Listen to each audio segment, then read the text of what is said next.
Hola, soy María Mimbrero, médico y especialista en cardiología. Por mi profesión veo en el día a día enfermedades graves que son prevenibles con un buen estilo de vida.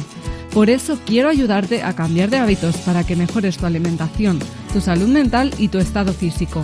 Así lograrás sentirte sano, fuerte y feliz.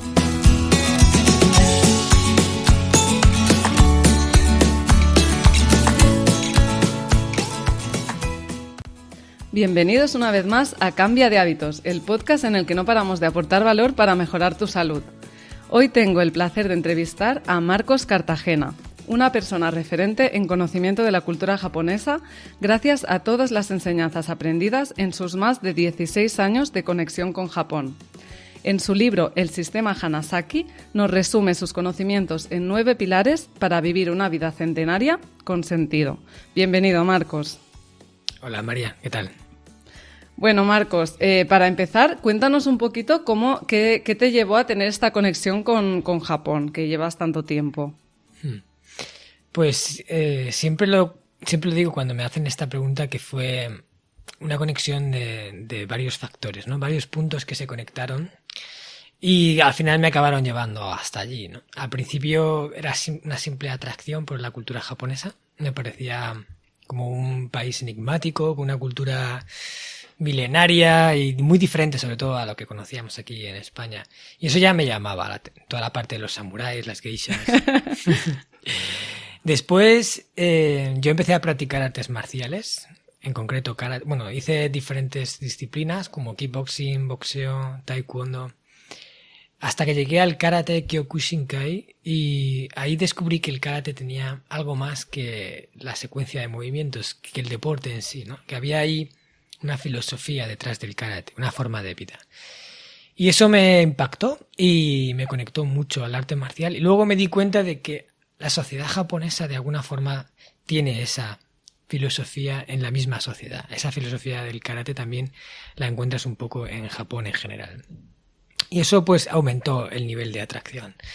Luego tuve un flechazo con el idioma japonés, porque la primera vez que realmente me paré a escucharlo, que me puse unos cascos y escuché japonés, no solo cuando lo oyes de ruido de fondo por ahí, sino que te paras a escucharlo, me encantó cómo sonaba.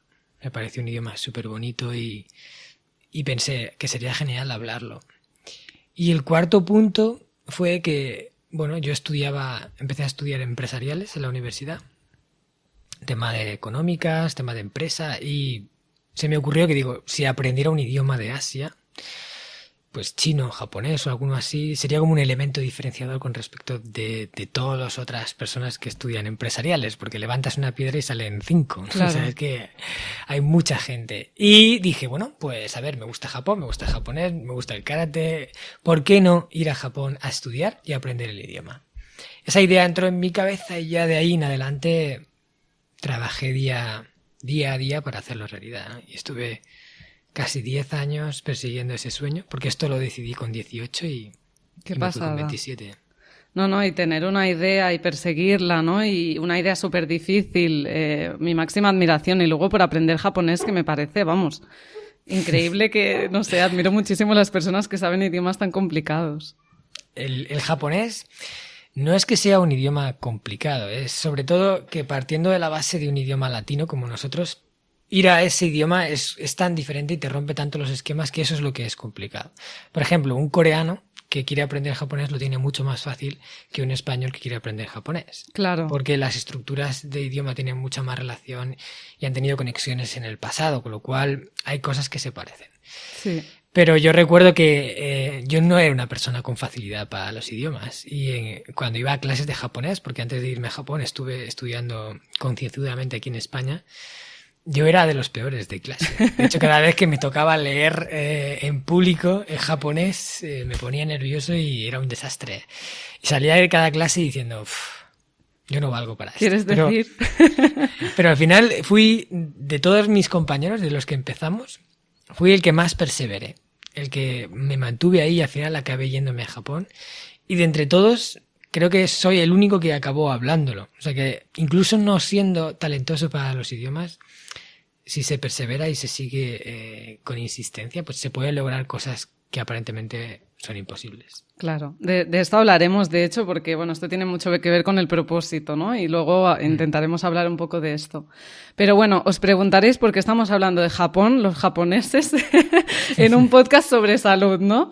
Y el motivo de entrevistarte es aprender sobre los hábitos de salud de los japoneses, que todos sabemos que tienen una de las mayores longevidades del mundo, pero sobre todo quiero saber tu experiencia vivida en Okinawa.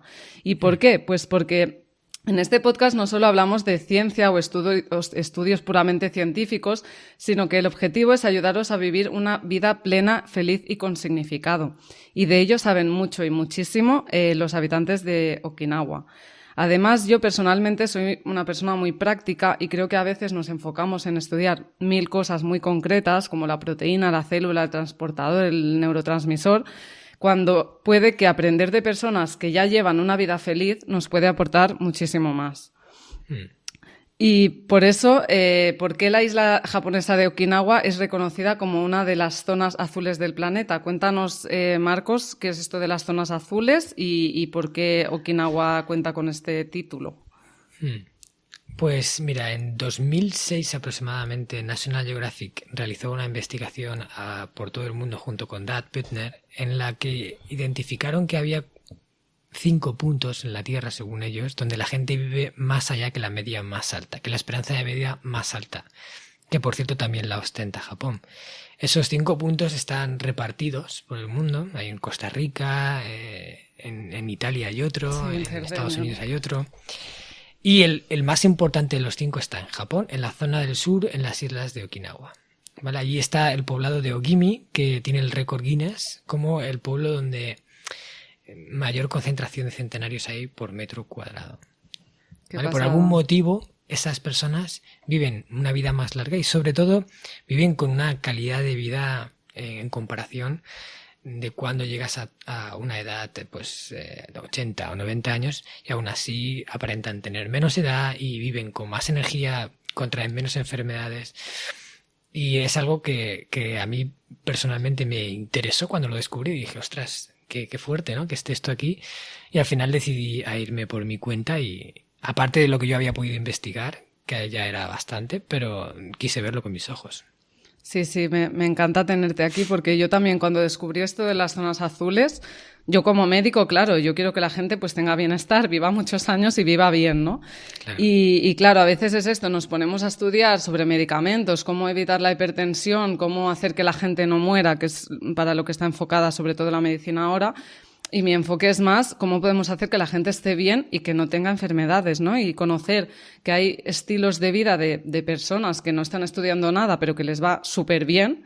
Creo que a veces es mucho más interesante estudiar cómo viven estas personas e intentar imitarlas, ¿no? Que a veces enfocarnos en cosas como muy, muy concretas. Claro, yo estoy de acuerdo con eso, porque es la única forma de ver que algo está funcionando. Cuando claro. Tú ahora inventas algo que crees que es saludable, pero hasta que la gente no vive 40 o 50 años haciendo ese algo y se ve que realmente es saludable, no lo sabes. Claro. ¿No? Sin embargo, estas personas ya están haciendo este estilo de vida y están disfrutando de esos beneficios. Con lo cual, ¿qué están haciendo ellos? ¿Y qué podemos nosotros hacer igual que ellos? Creo que es una de las acciones más inteligentes que se pueden hacer, ¿no? Eso es, que a veces... La medicina preventiva es para mí 1000 veces mejor que la medicina que cura el síntoma, porque sí. Vas a la causa primero y a que no se produzca. Lo otro es como apagar el fuego, que está bien, cuando fuego está hay que apagarlo. Claro. Y bendita sea la medicina y los médicos y todos los medicamentos. Pero si puedes evitar que se encienda, mucho mejor. Sí, en esto está enfocado este podcast y mi punto de vista de la medicina, así que estamos aquí para aprender de los okinawenses y te tenemos aquí que tú has estado con ellos, has vivido con ellos y con esta experiencia que tuviste en Ogimi y conocer a estas personas que son de las más longevas del mundo, ¿qué impresión general te llevas de estas personas? Pues mira, me sorprendió que eran personas muy sencillas que realmente no estaban muy preocupadas por la longevidad. O sea, no eran gente... Llegamos ahí los extranjeros ahí preguntándoles todo y ellos se quedan así como de... No sé por qué quieren saber tanto de lo que hago, ¿no? O sea, es como que ellos su objetivo no es vivir más tiempo, sino que sin saber muy bien por qué, ellos están haciendo una serie de cosas que les ayudan a vivir más tiempo, de las cuales muchas de ellas no las hacen con intención de que eso sea el motivo por el cual vivan mejor, aunque sí son personas preocupadas por tener una buena salud y tal, pero en general me sorprendió lo despreocupados que eran para eso, era como en plan, bueno, pues no sé, yo es mi estilo de vida normal y tampoco hago nada especial. Y todos ahí los extranjeros ahí preguntándome, ¿y qué comes, no? Pues lo normal, lo de... Claro. Para ellos no era nada del otro mundo, pero bueno, al final sí que es verdad que su estilo de vida les ayuda. Claro, igual el secreto, o parte del secreto es esta sencillez, ¿no? Esta falta de expectativa o esta... No sé, hacemos lo que la cultura, su cultura por azar, ¿no? Y por sencillez, pues hace que vivan tanto, ¿no? Yo supongo. Sí, yo creo que de alguna forma es así. De hecho, en el libro El sistema Hanasaki, uno de los puntos que incluyo como hábito saludable es que la dieta no sea un factor de estrés. O sea, que tú por el hecho de querer tener buena salud y preocuparte por esa salud, al final no vivas estresado. No, ostras, es que tengo que comer 10 gramos de proteína por cada 5 gramos de hidrato de carbono y no puedo mezclar esto porque... Entonces, mantener esa forma de vida se convierte en algo tan complicado y tan estresante que el beneficio que obtienes no compensa el perjuicio que obtienes. Entonces, ellos practican más la moderación. O sea, quiere decir, el sentido común, el término medio, si te pasas un poco no pasa nada, pero intenta en el mayor porcentaje de veces hacerlo bien. Claro. Y que si lo haces mal, pues oye, tampoco pasa nada. Eso es. Bueno, yo aquí en este podcast también lo digo, ¿eh? O sea, esto de obsesionarse con las dietas y con... Yo soy antidietas, de hecho, ¿no? Y yo siempre lo digo que me encantan los cinnamon rolls y de tanto en tanto me como uno y no hay ningún problema. Sí. Así que bueno, estoy totalmente de acuerdo contigo. Entonces, ya que hemos empezado a hablar de nutrición, a mí me encanta y me apasiona este tema y entonces te lo tengo que preguntar. ¿Qué comen los okinawenses? Vale, bueno, ellos para empezar tienen alimentos diferentes a los nuestros que aquí tampoco es tan fácil de conseguir, ¿no? Hay cosas que sí, que comen igual, otras cosas que no. Yo primero diría en qué porcentaje comen. Eso es. ¿Vale? De cosas. Y lo que yo vi allí, y al final un poco acaba coincidiendo con las conclusiones a nivel general que ya se están sacando, que todo el mundo repite un poco lo mismo, que ya al final parece obvio, pero que es tan necesario, que es que tengas una fuente principal de fruta y verdura fresca, ¿vale? Hortalizas y frutas variadas y que eso sea como el gran bloque de tu alimentación. Que luego ellos también toman carne, pescado y diferentes fuentes de proteína en un porcentaje menor. Quiere decir, ellos no toman ni mucha carne, ni mucho pescado, ni mucho tal. Toman un poquito. Cosa que, por ejemplo, en Occidente pues sí hemos abusado quizás demasiado de las carnes, pues de los pescados también. Y lo que yo sí que he visto que a ellos les beneficia es pues tenerlos, pero en una moderación, ¿no? Luego el tema del arroz o sea, ellos no toman prácticamente refinados. Pues vale. El tema de las azúcar blancas, las harinas blancas, todo eso toman muy poco porque toman el arroz como sustitutivo del pan, toman muy poco dulce. Y en general es como diríamos así, un 75% o un 65% de hidratos de carbono provenientes de las frutas, verduras y los cereales integrales, sí. ¿Vale? Luego tienen como un 15% de proteína y el resto en grasas, pero también grasas saludables, ¿no? Tipo, tipo por ejemplo el aguacate. Vale. ¿Vale? Tienen, pues eso, ese tipo de grasas. Y luego, en alimentos que yo creo que les ayudan. De hecho, tengo un ebook que se llama Los superalimentos de la dieta japonesa, que es uno de los regalos que hago a la gente en mi web y tal. Qué guay. Y ahí incluyo todos esos alimentos que yo creo que de algún punto le están ayudando. Son como superalimentos, ¿no? Sí. Y así específicos de Okinawa, diría, mira, allí tienen un alga.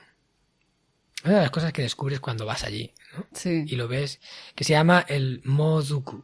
El mozuku es un alga que además solo se solo se puede recoger o solo se recolecta en Okinawa. O sea, de la producción mundial, el 90 y pico % está en Okinawa. Y de hecho, incluso en el resto de Japón no la consumen de forma habitual. En Okinawa sí, es como siempre que comen tienen su platito de modugu, que es como un acompañamiento. Viene en un caldito que ellos le añaden para mantenerla, ¿vale? Que esté, pues eso, hidratada, pero que no se ponga mala rápido.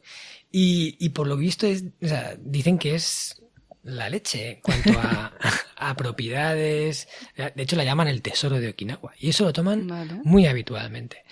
Y luego tienen un cítrico también característico de la zona de Okinawa, que no se encuentra en general en Japón, que es el shikuwasa.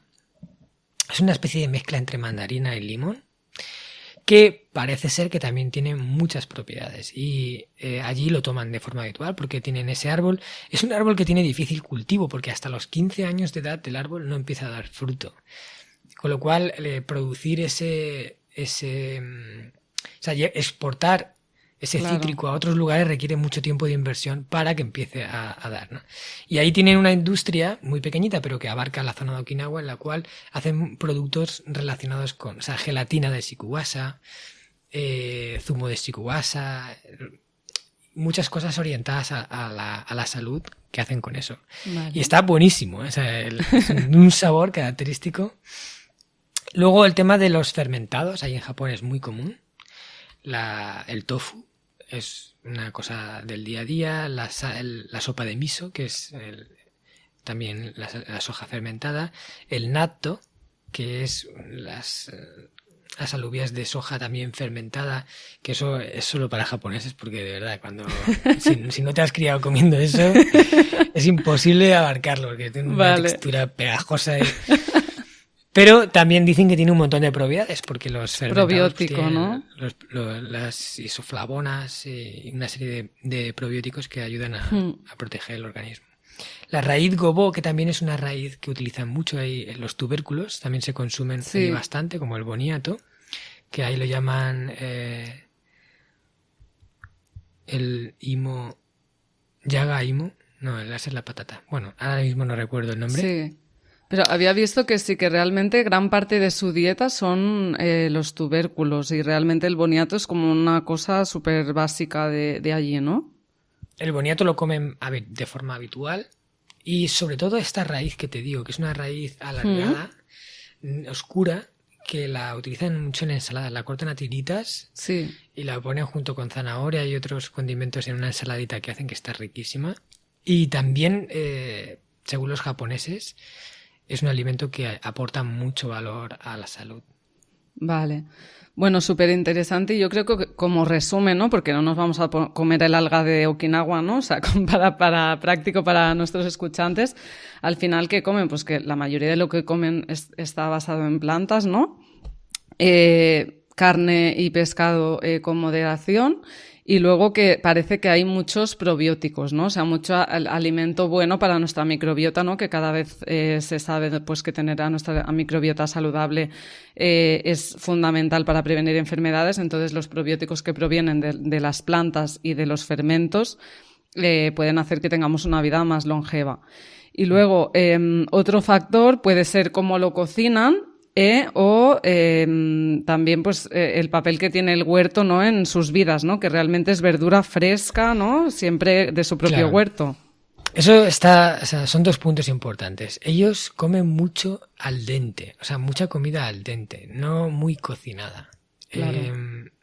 Esto de alguna forma, por lo que yo he estado leyendo, les viene porque también en épocas que han pasado de hambrunas y que han tenido complicadas por tema de las guerras y todo eso que han vivido allí, los japoneses de Okinawa pasaron mucho tiempo en la jungla, o sea, en las selvas y ahí empezaban a consumir pues esos tubérculos y esos productos de la naturaleza que hacían que los cocinaban de una forma muy ligera, ¿no? En plan, para poder comértelos lo suficiente para poder comerlos.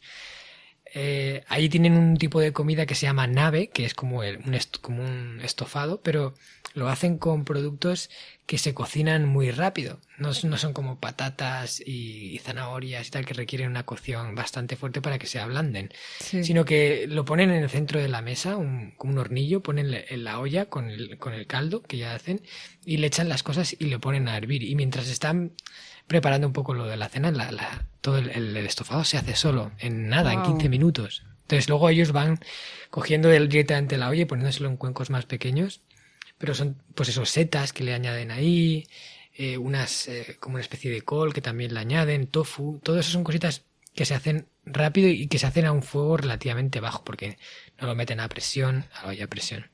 Claro. Y luego la parte de las huertas, allí es muy habitual también, ha sido siempre muy habitual tener que cada ciudadano, cada persona tuviera su propia huerta donde cultiva una buena parte de los alimentos que consume. Yo, de hecho, en las entrevistas que hice a diversos centenarios, prácticamente todos ellos tenían su propia huerta, y recuerdo uno que me decía que tenía 93 años en ese momento, pero vamos, se veía súper bien de salud. Y él decía que él no había comprado un tomate en un supermercado en su vida. En su vida. Claro. Siempre había consumido los suyos o lo de los vecinos, porque allí hay una de las cosas buenas de Okinawa es que hay un espíritu de comunidad muy grande y todos se ayudan mucho entre ellos. Yo tengo una palabra que es Yuimaru, que es como el emblema de Okinawa, es como su palabra más emblemática. Yuimaru es como el espíritu de la unidad en la comunidad. Todos nos ayudamos para ser mejores juntos. Y ahí era habitual que, por ejemplo, se ayudaran para construirse las casas. Si no tenía que construirse la casa, todos del pueblo iban y le ayudaban a construirla. Los excedentes de producción de las huertas se los repartían entre los vecinos. Entonces, hoy yo produzco patatas y tal, pero luego tú mañana produces berenjenas, tú me das a mí, yo te doy a ti. Y así, entre todos ellos, iban teniendo siempre más o menos producto que comer, ¿no? Claro. Y todo de origen orgánico, sin apenas pesticidas, sin tratamientos muy químicos, que evidentemente pues al final tienes un producto de mayor calidad. Sí. No, y además que bueno, son productos con amor, ¿no? Porque son hechos por ellos, ¿no? Compartidos, o sea, todo el espíritu de comunidad me parece precioso, que luego hablaremos un poquito más de eso. Y por otro lado, también he visto que suelen comer como en platitos, poquito, ¿no? De hecho, tienen como el dicho este del hara hachibu. Y esto de comer también en platitos hace que coman menos y que además coman más variedad de vegetales, que incluso lo que dicen es que comen al menos 7 tipos de vegetales entre fruta y verdura diferentes al día, que podría ser otro de los puntos claves. ¿Tú que has comido con ellos, certificas esto? Sí, lo certifico. Ellos tienen lo que llaman el wa-shoku, que es... wa viene de la palabra armonía, que es la que se utiliza para referirse a todo lo que tiene que ver con Japón. Wa-shoku es como la comida japonesa. Wa-shitsu es como el tipo de habitación japonesa. Todo lo lleva wa, hace referencia a algo japonés tradicional. Y el wa-shoku está compuesto, pues suelen comer en una bandeja, tiene una bandejita, ¿vale? Y ahí ponen diferentes platos de tamaño pequeño. Entonces, como de forma estándar, tienen su plato de arroz, un cuenquito con arroz blanco, o sea, bueno, antes era arroz integral, ahora es arroz blanco, cosa que eso ahí va, creo que va en detrimento de su... Pero bueno, lo hicieron por la conservación. O sea, el arroz blanco se conserva mejor que el arroz integral por el tema de que no tiene el germen. Claro. Y para almacenarlo era mucho mejor, ¿no? Entonces, al principio no sabían que quitándole el germen le estaban quitando propiedades, pero bueno. El platito de arroz, tienen un platito con una ensaladita, todo así como muy moderado. Luego tienen un plato un cuenquito con una sopa de miso, eso es como casi religión. Sí. La sopa de miso la van variando un poco con los ingredientes, pero la base siempre es la misma. Y luego tienen el plato que es como el principal, pero que al final es un plato más o menos igual que el resto, claro, ¿no? Tampoco mucho más grande, donde si van a comer carne, comen en ese plato, o si van a comer pescado, va en ese plato. Pero es una porción pequeña. Entonces, está todo como en pequeñas porciones. Ya viene... Fíjate, uno de los trucos que yo creo que ayuda a los japoneses a no comer de más es que no están acostumbrados a poner comida en la mesa, en el centro, y todos ir comiendo de ahí. Por ejemplo, pones una ensaladilla rusa, un no sé qué, un tal, y todos a comer. Claro, tú no tienes medido cuánto te has puesto en tu plato para comer. ¿verdad? Entonces tú vas cogiendo hasta que te llenas, pero cuando vas cogiendo pues es posible que cojas más de la cuenta, porque te apetece comer, me apetece esto y ya estoy lleno, pero bueno, como un poco más. Sin embargo, tú te pones en tu plato lo que tú vas a comer y para comer más tendrías que ir a rellenarte, ¿no? Vale. Entonces, ya de alguna forma tienen lo que llama kimat tabun, es como la parte ya decidida que van a consumir. Su platito con arroz, su platito con tal. Y luego tienen el refrán, el proverbio Hara Hachibu, que significa Hara es estómago, Bu es proporción y Hachi es octava. Es como, come a la octava proporción, o sea, come al 80% de tu capacidad. No te llenes. Los japoneses ya saben desde hace mucho tiempo que ese 20% de comida extra que ingerimos cuando ya estamos bien, ese 20% es el que realmente te hace daño. Y quizás si un órgano, por ejemplo, es una máquina capaz de funcionar un número X de horas, si tú la haces funcionar más horas de la cuenta, quizás un órgano que podía haber durado 100 años perfectamente, pues te dure 80 o 60, incluso depende de cómo le hayas hecho trabajar, porque al final los órganos se desgastan en todos los procesos de digestión. Y sobre todo ese 20% extra que genera una digestión mucho más pesada que requiere que el cuerpo trabaje más intensamente. Entonces, ellos no es que lo hagan siempre, pero como norma intentan quedarse en ese punto en el cual podrían seguir comiendo, pero bueno, ya están bien, ¿no? Claro. Está mal visto, de alguna forma, el comer hasta hartarte. Claro. Y eso de alguna forma explica que Japón tenga unas tasas de obesidad bajísimas. Creo que yo estuve viendo estadísticas que decían, ahora mismo no sé exactamente, ¿vale? Pero hablamos de que un 4%, un 5% de las personas están afectadas por obesidad, cuando en países como Estados Unidos estamos hablando de un 30, un 40%, incluso más, ¿no? Creo que es súper interesante esto del Hara Hachibu porque, bueno, creo que nosotros, somos una cultura de posguerra, ¿no? Que se nos ha inculcado que hay que comer como si no hubiera mañana, ¿no? Y acabarte el plato y todo esto ha hecho mucho daño a nivel de nuestra programación cerebral de decir, no sé cuándo estoy lleno. O sea, ya partiendo de que la gente está totalmente desconectada del sistema de la saciedad, pues comemos mucho de más. Entonces, no es vamos a pasar hambre, pero es preguntarse si realmente tenemos que comer tanto. A mí me cuesta mucho hacer esto del Hara Hachibu, pero bueno, lo tengo en la cabeza y es como, a ver, es que no hay que esta sensación de ya lleno de más que siempre esperamos cuando comemos, igual tenemos que cambiarlo y decir, oye, pues mira, en este punto ya está, ¿no? Porque es verdad que entonces tenemos que hacer un esfuerzo extra para hacer esta superdigestión, ¿no? Y realmente también son calorías que no necesitamos para funcionar y que estén haciendo también pues que aumenten las tasas de obesidad y bueno, y gastamos más dinero, ¿no? Y tú dices todas las ventajas tiene en el un montón libro. De desventajas, ¿no? Yo de hecho siempre pongo un ejemplo, cuando hablo de esto, siempre pongo un ejemplo para que la gente lo entienda, porque a veces no lo entendemos hasta que vemos algo, lo comparamos con algo que nos parece absurdo y decimos, pues yo estoy haciendo lo mismo con esto. Sí. Y yo digo, tú imagínate que tú vas a la gasolinera a repostar, sales de tu coche, metes el surtidor en el depósito, empiezas a repostar y al lado tuya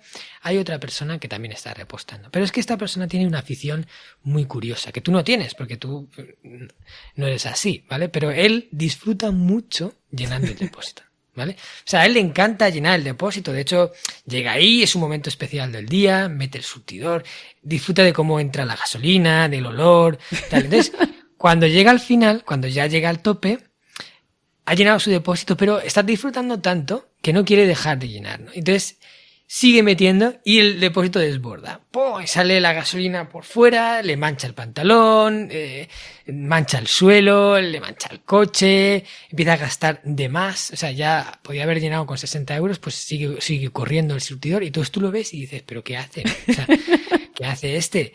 Y le pregunté, oye, que se te está saliendo. Y dicen, ya, es que estoy disfrutando aquí de llenar, ¿sabes? No pasa nada que me gaste un poco más. Entonces, parecería que ese tío o esa mujer está loco de remate, ¿verdad? Porque dice, ¿qué hace? Sin embargo, eso es lo que hacemos nosotros cuando comemos más de la cuenta. En realidad, la comida es el combustible que usamos. Y tenemos que comer lo que el cuerpo necesita. Ya está, no más. No tenemos que comer menos porque eso puede crear desnutrición y tampoco tenemos que comer más porque eso puede crear obesidad o acumular más peso, o grasa para el futuro que luego no vamos a quemar porque no vamos a pasar hambre. Pero como disfrutamos comiendo, decidimos hacer ese exceso. Decidimos ser ese del surtidor que nos salpica, Sí. que nos daña, que nos hace daño. Esa comida extra que nos estamos metiendo nos está haciendo daño literalmente a nosotros, a nuestro bolsillo, al planeta, porque cuanta Sí. más comida se produce, más recursos se necesitan y eso más daño crea. Entonces, son todo desventajas y aún así lo seguimos haciendo.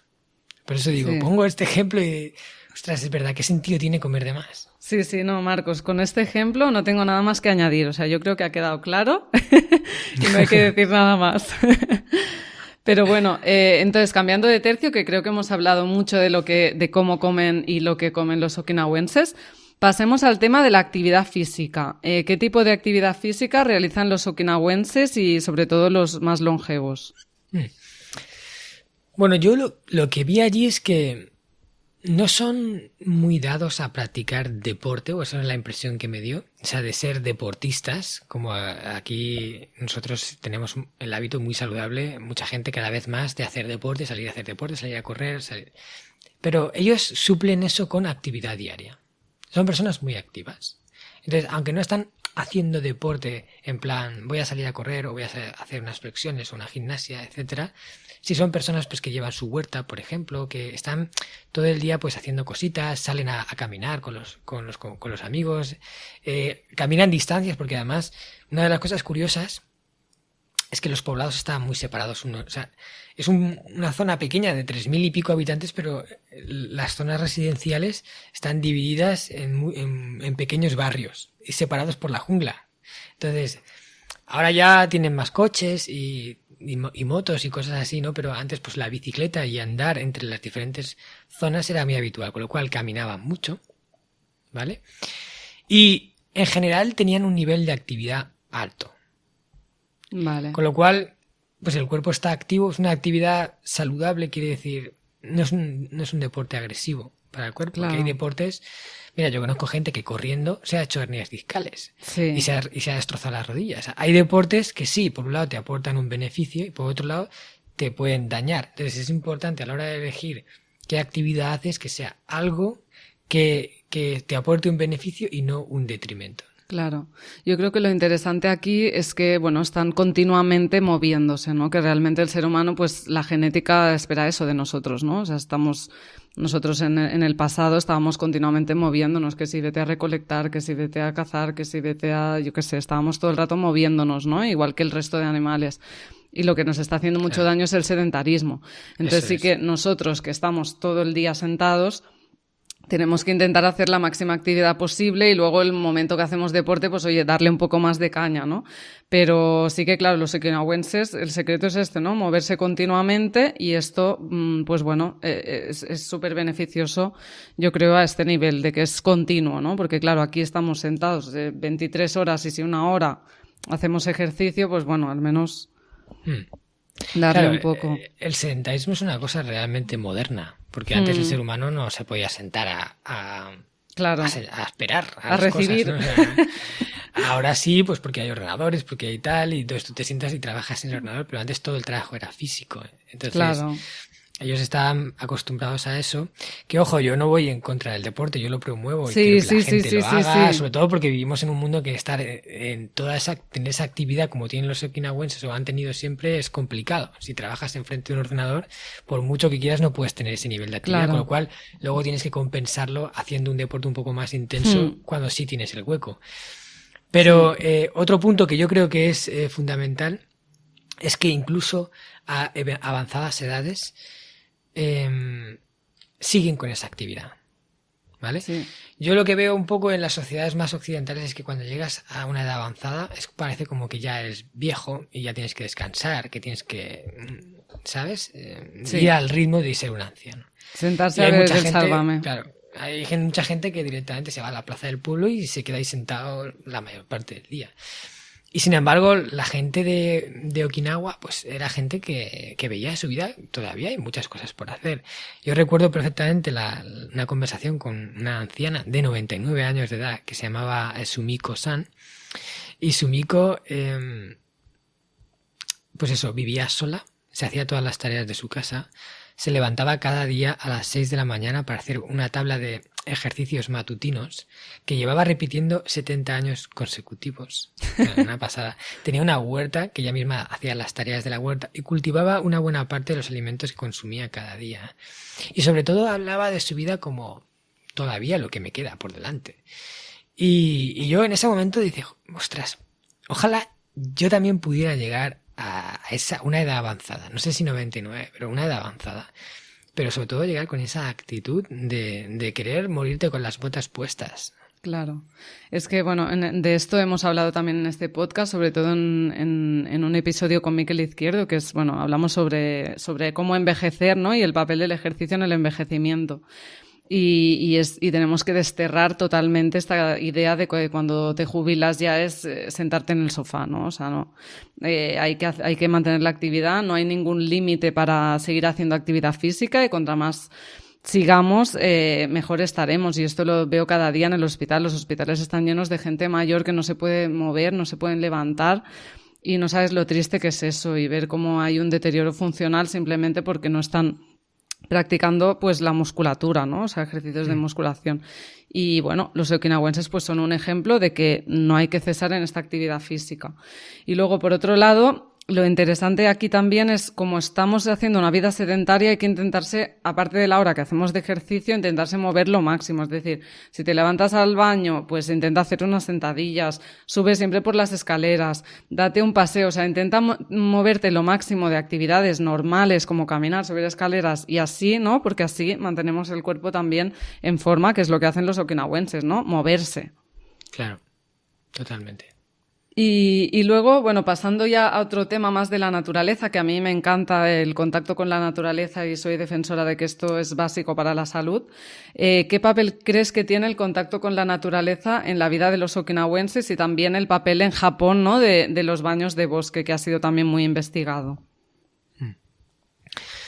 Vale, yo creo que la naturaleza es fundamental para mantener un estado no solo de buena salud, sino también de buen ánimo y de disfrute con la vida, porque de las 5 zonas azules del planeta, todas están en contacto con la naturaleza y varias de ellas están en contacto con la costa marina, ¿no? De hecho, sí. Okinawa es una isla y está muy cerca del mar. Los japoneses tienen una relación muy especial con la naturaleza. Yo creo que esto se debe un poco a la religión shintoísta, que es como la primigenia del pueblo japonés, en la que, según el shintoísmo, en el interior de los elementos naturales yace una energía divina con la cual nos conectamos. Lo que llaman los dioses kami, que están en las grandes rocas, en los grandes árboles, en los ríos de agua pura. Y esa forma de pensar como que en el interior de la naturaleza ahí están los dioses, pues les ha llevado a proteger y cuidar y relacionarse mejor con ella. Y eso les ha traído también beneficios a nivel de salud y de bienestar. Entonces lo que se ha visto es que las personas que están más tiempo en contacto con la naturaleza, sobre todo con, a ser posible, bosques más antiguos, están mejor, ¿vale? Y esto es una de las investigaciones que se empezó a hacer ahí en Japón con los estudios de Shinrin-yoku, en los cuales se comparaba gente que hacía paseos en entornos de laboratorio y gente que hacía paseos en entornos de naturaleza. Y se veía que las personas que tenían esos paseos en la naturaleza bajaban sus niveles de cortisol en sangre, de adrenalina, de presión arterial, o sea, estaban como más relajados, más en paz, ¿vale? Sí. Y los que estaban en el laboratorio, no. Hoy en día, uno de los puntos que más enfermedad crea y que más malestar físico crea es el estrés, la ansiedad y todas estas patologías que un poco están azotando a Occidente. Y la naturaleza, el contacto con ella, ayuda mucho a suprimir esto, ¿no? De hecho, hay un científico, bueno, creo que es chino por el nombre, pero es de Japón, ¿vale? Sí. El Dr. King, que ha investigado también el tema del Shinrin-yoku, y él dice que en los árboles antiguos, cuanto más antiguos mejor, emiten una especie de sustancias al aire que al respirarlas nosotros nos ayudan a equilibrar todos esos niveles, ¿vale? Ahora mismo no recuerdo exactamente el mecanismo, pero sí que hay un artículo publicado sobre él. Y ya no solo esto, sino muchas otras causas que indican que el contacto frecuente con la naturaleza ayuda a estar mejor. Incluso él afirmaba que el contacto con la naturaleza podía llegar a multiplicar, o sea, por 2 la efectividad y la aparición de las células NK, ¿no? Las células killer, que son uno de los principales agentes anticáncer que existen. Sí. No, está claro. Bueno, esto se está investigando y bueno, y hacen falta más investigaciones, pero bueno, esto de que directamente ya disminuya los niveles de hormonas del estrés, estar en contacto con la naturaleza, pues nos dice mucho, ¿no? Entonces, creo que para los escuchantes, quedarse con esta idea de que tenemos que estar en contacto con la naturaleza y también disfrutarla, ¿no? Como tú explicas, bueno, en alguno de tus podcasts y charlas, ¿no? Esta contemplación y estar presente con la naturaleza, ¿no? También cuando estás allí. Claro, sí, además de estar en la naturaleza, que ya de por sí estando ya te beneficia. Encima aprovechas para tener un momento de relajación, un momento de presencia, de contemplarla, de disfrutarla, de estar ahí. Todavía eso se potencia, ese efecto. Sí, claro. Porque a veces a mí me pasa, bueno, yo también tengo la cabeza loca como todos, ¿no? Con el pensamiento de mono. Entonces, bueno, estás en la naturaleza, pero estás pensando en tus cosas y es como, no, me tengo que decir no. O sea, intenta estar tranquila, concéntrate en la respiración, admira los árboles, contempla. Y de hecho me fue muy bien un podcast que escuché de Mentor 360 contigo, que hablaba sobre la contemplación, ¿no? Y de cómo mirar los jardines botánicos zen, ¿no? Es una cosa, bueno, que te puede llevar a ayudarte a aprender a contemplar. Sí, o sea, el hábito, hay diferentes fórmulas para vivir el momento presente. O sea, quiero decir, estar en el aquí y en el ahora. Y para mí, la contemplación es uno de ellos. Y yo, pues, recomiendo a la gente que la practique sentándose en un lugar en el que pueda admirar algo, a ser posible, bello. Y si es de naturaleza, mejor, ¿vale? Y fijarse en cada detalle y enumerarlo en su cabeza. Quiere decir, si tú estás ahí, empiezas a ir enumerando en tu cabeza para mantener tu mente ocupada en eso, ¿no? Y no se vaya a divagar en otras cosas. Si ves cómo en la brisa del viento mueve una hoja y lo mencionas, o como una hormiguita pasea por encima del musgo y lo mencionas, ¿no? Una hormiga caminando por el musgo, una carpa nadando por el agua, el color verde de las hojas y lo contemplas, ¿no? Y eso te obliga de alguna forma a estar allí y a darte cuenta de que hay un montón de belleza ignorada, un montón de cosas bonitas que están ocurriendo en ese momento que normalmente pasan desapercibidas. Pero si tú te centras en prestarle atención, entonces aparecen y surgen de la nada. Pues eso es un poco lo que hacemos con la contemplación. Y aún así, haciendo este ejercicio, al poco, de repente te darás cuenta de que ya estás pensando en otra cosa. Y es como la meditación, tienes que volver a coger tu atención y traerla al sitio. Y empiezas a enumerar cosas hasta que te desvías. Y otra vez así. Pero cada vez que lo haces, puedes aguantar un poquito más. Normalmente puedes aguantar un poquito más. Y eso yo creo que ayuda mucho. No solo a disfrutar más de lo que tienes delante, sino a hacer una especie de práctica de meditación que te aporte más paz.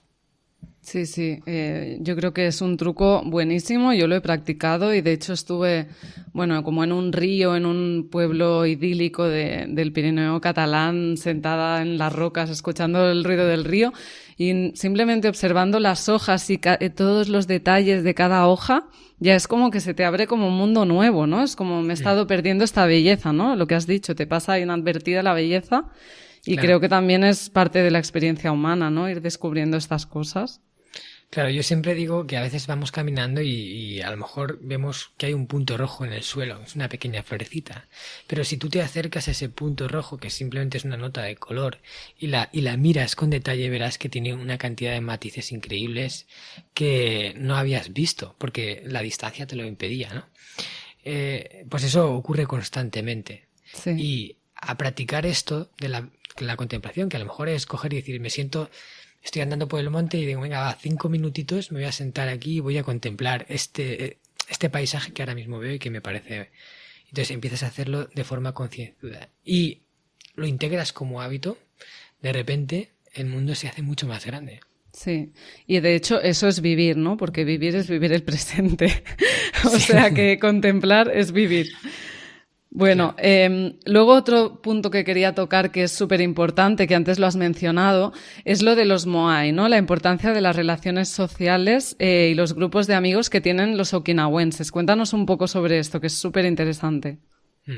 Sí, al margen de ese espíritu de comunidad que tienen en general en toda la aldea, de Yu y Maru, de ayudarse los unos a los otros, de compartir lo que tienen y de, digamos, cuidarse entre ellos, luego tienen la costumbre de crear lo que llaman los grupos Moai, que son grupos de unas 10, 12 personas que se juntan en un momento dado de sus vidas y ya no se separan nunca más, hasta el final.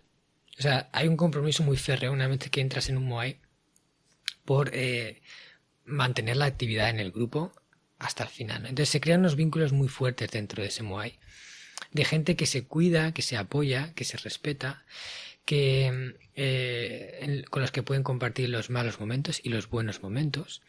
Y de alguna forma se ve que esa sensación de pertenencia, esa sensación de sentirte parte de algo respaldado, pase lo que pase por ese grupo, les ayuda a tener una forma de vida en la cual incluso viven más tiempo. O sea, se cree que ese sentimiento está detrás de parte de su longevidad. Y es que lo mismo ocurre al contrario. O sea, ya cada vez más vemos cómo no la soledad, sino la sensación de soledad, porque tú puedes estar rodeado pero sentirte solo. Si tú te sientes solo, sientes que lo que hay a tu alrededor no está contigo, que tú estás solo ante el mundo, que si te pasa algo solo estás tú para sacarte las castañas del fuego, eso también crea una sensación que va en detrimento de tu salud. Y incluso pues una de las máximas que se sacaron en la 125 Convención Americana de Psicología, que decía que la soledad o la sensación de soledad está a punto de convertirse en una de las principales causas de muerte evitable entre la población norteamericana, en un mundo en el cual cada vez estamos más conectados por redes sociales, más amigos en Instagram, en Facebook, etcétera, pero es cuando más solos nos sentimos. Entonces, eso hay que luchar contra ello. Quiere decir, tenemos que ser conscientes de que nuestro grupo social es importante y hay que trabajarlo y cuidarlo, igual que estas personas de Okinawa, una vez que entran en ese grupo Moai, tienen ese compromiso por mantenerlo y protegerlo. Nosotros también deberíamos, quizás a lo mejor exportarlo del Moai aquí a España o a otro país sea complicado por tema de costumbres, pero sí a nuestra familia, a nuestro grupo de amigos, siempre hay que dedicarles tiempo.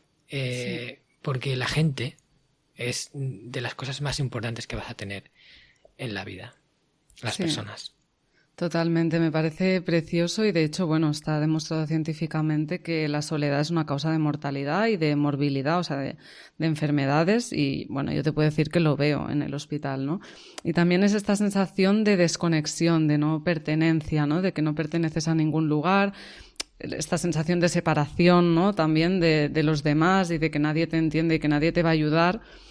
Creo que está muy a la orden del día y es verdad que debemos luchar contra ello y estar más presentes. Ahora, bueno, ha habido el confinamiento, pero oye, cuando nos podamos volver a ver, volver a estar presentes físicamente con las personas que queremos y cultivar amistades, ¿no? Porque al final puede ser que las amistades de una época pues ya no conectes tanto, ¿no? Pero lucha por generar nuevas amistades con personas con tus intereses, cuídalas, ¿no?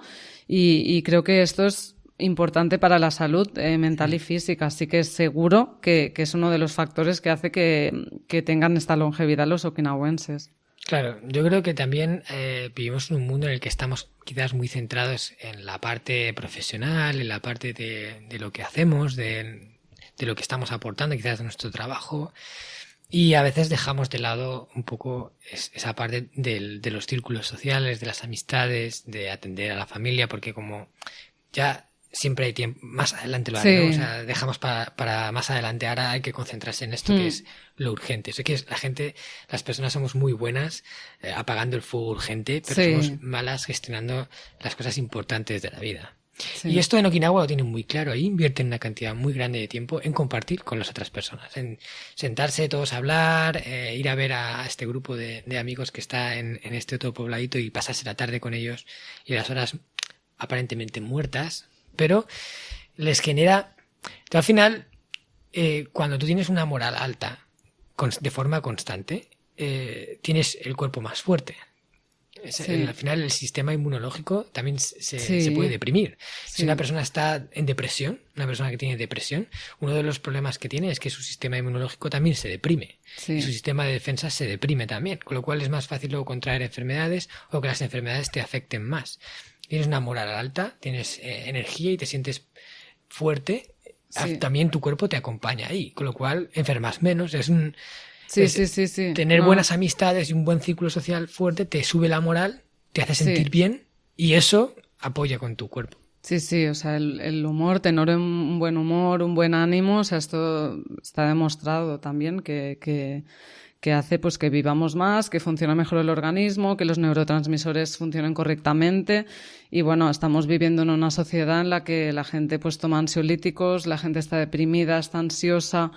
Y lo peor que yo veo en mi día a día en la práctica es que no se dejan ayudar tampoco. O sea, es como, bueno, pues sí, pues me tomaré el diazepam o no quieren saber nada de meditación. Yo cuando les digo, porque encima visitas telefónicas y les digo, oye, pero puede meditar, aprenda a meditar, tal. No me hacen caso. No, pero ya estoy bien. No, ya estoy bien.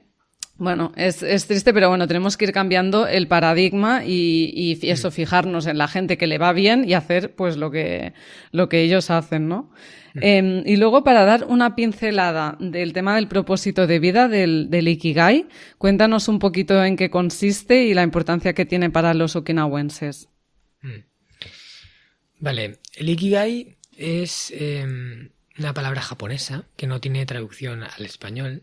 Y se interpreta de la siguiente forma. Iki es vida, Gai es efecto, resultado o valer la pena. Se podría traducir como una vida que merece la pena ser vivida o el propósito de tu vida o aquello que hace que tu vida tenga sentido. Cuando alguien tiene un Ikigai es alguien que tiene un motivo claro también por el que vivir, por el que trabajar y por el que aportar, ¿vale? Entonces, para los japoneses es muy importante sentirse útiles.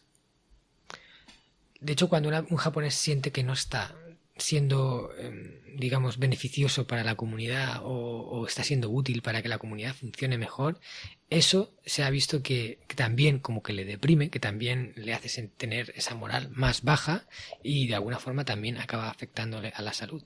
Se han hecho estudios como, por ejemplo, el Osaki Studio en Japón para ver cómo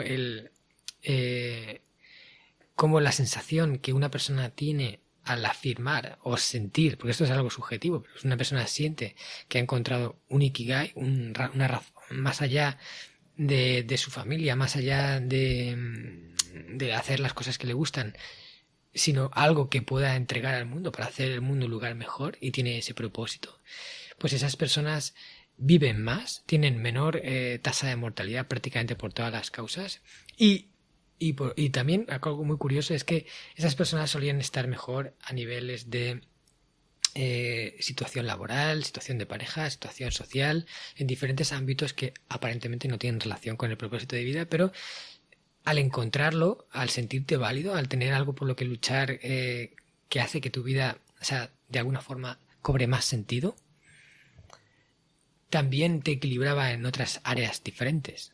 Entonces, ellos no es que, o sea, a mí algo también me sorprendió de Okinawa es que ellos no es que vayan buscando como su Ikigai, ¿no? Aquí también, pues cada vez hay más gente que despierta a decir cuál es mi Ikigai, cuál es mi propósito de vida.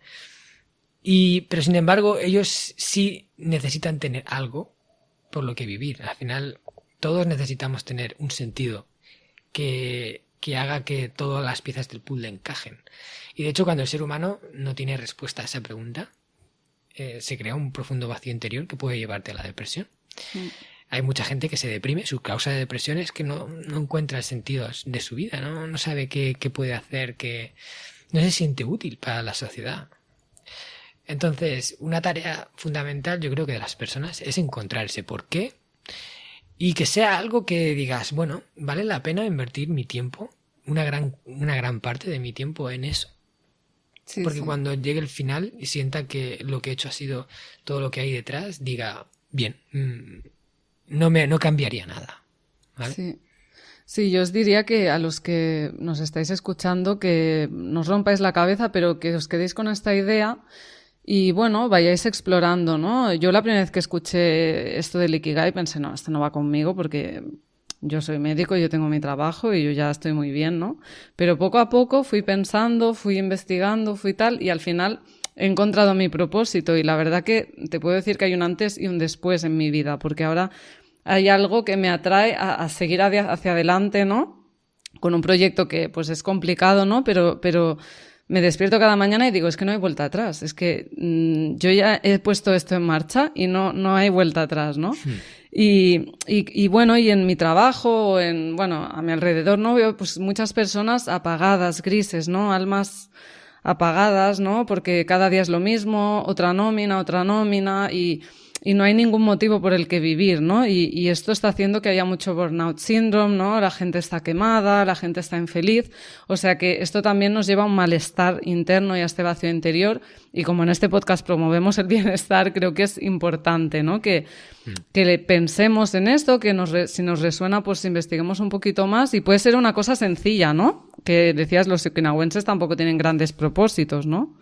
Claro, puede ser algo sencillo o complicado. No hay ninguno, yo creo que no hay ninguno Ikigai mejor que otro. Claro. Lo importante es que tú tengas algo que a ti personalmente te satisfaga suficiente como para invertir tu tiempo en ello, ¿no? Había pues gente con Ikigais muy sencillos en Okinawa. Una anciana que decía que su Ikigai era pescar peces por la mañana para darle a su nieto, que le encantaba tomar pescado. Bueno, para ella ese era su Ikigai. Yo siempre digo que el Ikigai es algo que se entrega al mundo, ¿no? Es esa parte que tú aportas. Yo creo que el ser humano ha venido a este mundo. Esto es algo ya una reflexión mía, ¿vale? Pero, porque el Ikigai yo creo que no lo es todo. El ser humano ha venido a este mundo a cumplir 3 caminos, a recorrer 3 grandes caminos. Es lo que yo llamo el Sando. Sando es San 3 Do camino. Y es Shiawase, Seicho y Sasageru.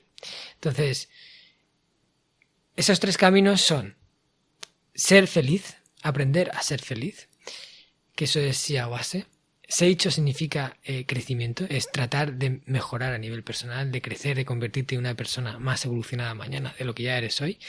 Y Sasageru es entrega, es que tú vas a entregar al mundo para hacer el mundo un lugar mejor. Entonces la parte de Ikigai va en Sasageru. Y es tan importante como la parte de aprender a disfrutar de la vida y ser feliz, y también importante como la parte en la cual tú creces a nivel personal. Y cuando haces esas 3 cosas, te enfocas en lograr esas 3, que cada persona encuentra su fórmula, porque no hay ninguna igual, pero al final en esencia son esas 3, consigues algo que se conecta entre sí, ¿no? Porque cuanto más tú creces, es más fácil aportar y es más fácil ser feliz. Cuanto más tú aprendes a ser feliz, es más fácil entregar a otros y también crecer a nivel personal. Y cuanto más aportas y entregas a otros, cuanto más te sientes útil de que estás siendo importante para la sociedad, más creces y más feliz eres. Con lo cual es como un esto que se retroalimentan la una a la otra. Ikigai es la parte de entrega. Sí. El ser humano recibe mucho de entregar. Y cuando entiendes esto, cuando entiendes que recibes tú más cuando das que el hecho del que recibe lo que tú le estás dando. Sí, sí. Bueno, esto, por favor, repetirlo 3 veces, lo que ha dicho, rebobinar y lo escucháis, porque, bueno, tiene razón, pero vamos, increíble, me ha resonado muchísimo tus palabras. Y creo que es algo que, bueno, que es filosofía, pero que la filosofía nos hace ser felices, ¿eh? De momento la ciencia a veces le cuesta llegar a hacernos felices. Y bueno, yo creo que se ha aportado mucho valor en esta entrevista, pero me gustaría que para cerrar, pues nos contaras una acción clave, porque esto va de hacer acciones, ¿no? Al final es escuchar, pero que algo te resuene y generar una acción. ¿Y qué les dirías? Una acción clave para empezar a mejorar su salud a los escuchantes, basado en tus experiencias en Japón y los okinawenses. Pues mira, es realmente muy difícil decir una acción clave, porque no hay una acción clave. O sea, hay gente que me dice, ¿cuál es el secreto? El secreto de vivir una vida larga y plena, y, o sea, como si hubiera como algo que puedas activar, una pieza que puedas mover, una llave que puedas abrir. Y yo les digo, es que son muchas pequeñas cosas, pero es justamente la suma de esas muchas pequeñas cosas lo que crea la diferencia. el sistema Hanasaki está compuesto de 9 pilares y cada pilar tiene diferentes recursos, prácticas que tú puedes poner al servicio de ti mismo para que eso mejore en ti, ¿no? Para que ese pilar se integre más en ti. Y son todo pequeñas cosas esenciales y algunas muy evidentes y obvias. Pero la magia se produce cuando las sumas un buen número de ellas. No todas, porque es imposible hacerlo todo. Pero cuando pones a trabajar en diferentes áreas unas cuantas prácticas de ahí, entonces ahí se produce la magia. Entonces yo les diría que desarrollen lo que para mí es la parte fundamental del sistema, que es el pilar número 1, es el pilar Kaizen, ¿vale? Porque es lo que te entrega el resto de pilares. El pilar Kaizen es la voluntad de tratar de mejorar de forma constante, siempre, independientemente de que las cosas ya estén funcionando bien. Y sin la sensación de insatisfacción de no estar donde tú ya quieres estar, sino desde el punto de decir, estoy bien donde estoy, donde he llegado, orgulloso de lo que he hecho, pero aún puedo ser mejor. ¿Y por qué quedarme aquí, no? ¿Por qué limitar la grandeza que hay en mi interior cuando podría ser todavía mucho más?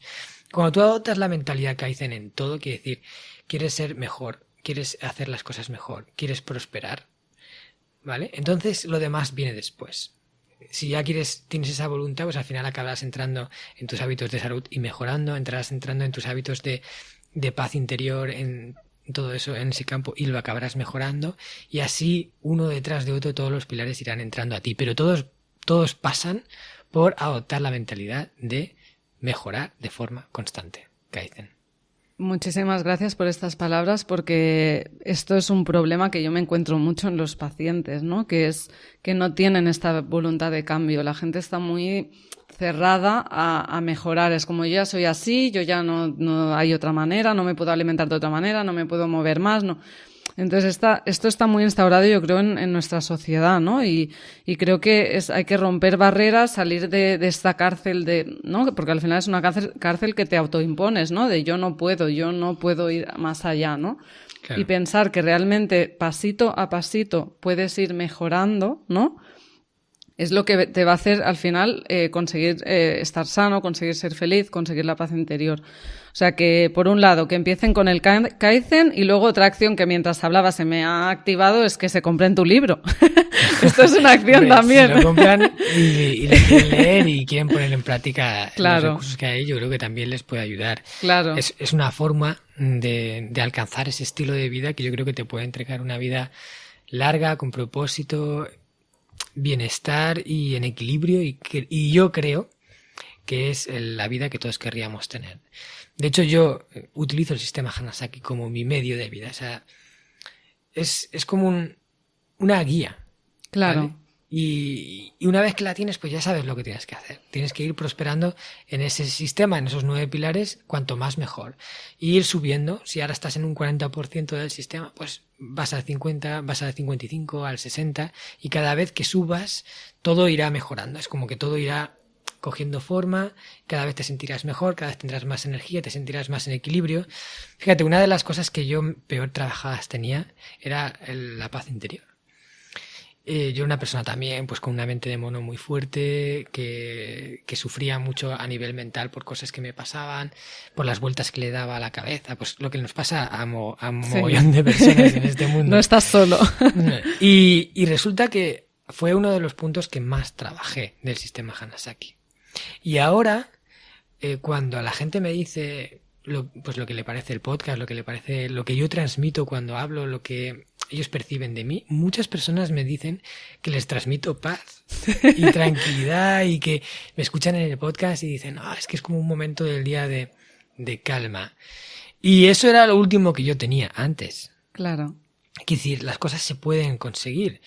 Por supuesto, desde el punto de vista de no o sea, esto hago mucho hincapié porque quiero que quede claro, de no buscar el Kaizen para sentirte bien, sino sentirte bien ya como eres, contento con lo que eres, ¿vale? Pero sabiendo que puedes ser mejor y que por qué no aspirar a algo mejor.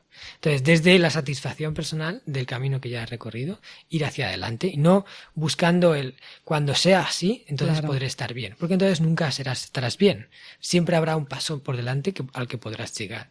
Totalmente, bueno, hay que disfrutar el camino de diamantes, ¿no? También. Eso es. Sí. Y luego, una cosa muy importante que has dicho, que creo que hay que remarcar, es que necesitas una guía. A veces necesitamos una guía, porque si no tenemos unos objetivos, si no tenemos unos valores en la vida, ¿no? A veces no nos han enseñado esto en la escuela, ¿no? Y saber hacia dónde vas es súper importante. Entonces, bueno, yo de verdad os recomiendo el libro, yo me lo he leído. Y me ha encantado, creo que los valores y todo lo que hay os puede ayudar muchísimo a mejorar vuestra salud y vuestra mente. Sí. Y bueno, también tenéis el podcast que, como dice él, yo te lo iba a decir, que transmites paz con tu voz también. Digo, no puede ser que fueras un... ¿Pero tenías esta voz antes también o este tono de voz lo has ido desarrollando? No sé, supongo que a lo mejor el sistema Hanasaki me ha ido apaciguando y al final he ido como volviéndome cada vez más zen, quizás. Seguro. Bueno, pues yo creo que ya está. ¿Dónde te pueden encontrar, Marcos, para si quieren saber más de ti? Vale, pues bueno, como hemos dicho, el podcast que se llama Hanasaki Podcast, Creciendo con Japón, donde pues siempre voy compartiendo estas enseñanzas que he aprendido en Lejano Oriente y bueno, hago entrevistas también a personas muy interesantes. Luego en mi web personal, marcoscartagena.com, donde ahí pueden encontrar un poco todo lo que hago. Incluso si quieren venir a Japón conmigo, también tenemos una agencia de viajes especialista en conocer Japón de una forma diferente, más en esencia, que se llama descubriendojapón.com. Y luego en mis redes sociales, como marcos.cartagena en Instagram y Marcos Cartagena en Facebook, que son las dos que más utilizo. Muy bien, Marcos. Pues genial, nos despedimos. Un abrazo y ha sido un placer hablar contigo. También ha sido para mí un placer, María. Muchas gracias por la entrevista.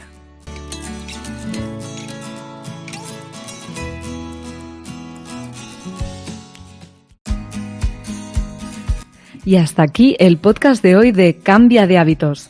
Como siempre, me siento muy agradecida de poder ayudarte e inspirarte a través de esta plataforma. Recuerda que en este podcast encontrarás herramientas para cambiar de hábitos, pero son esas pequeñas acciones diarias las que te permitirán alcanzar el bienestar. Piensa en aquello que te ha resonado del podcast de hoy y empieza a aplicarlo desde ya. Yo confío en ti. Solo queda que lo hagas tú. Ya sabes que me puedes encontrar en mi cuenta de Instagram dra.mimbrero, donde espero tus mensajes directos sobre este episodio. Ya sabrás que me encanta recibirlos y contestarlos. Y un último favor, si te gusta este contenido, sígueme en tu plataforma favorita y déjame una reseña. Así lograrás que esta información pueda ayudar a más personas. Y como siempre, gracias escuchante.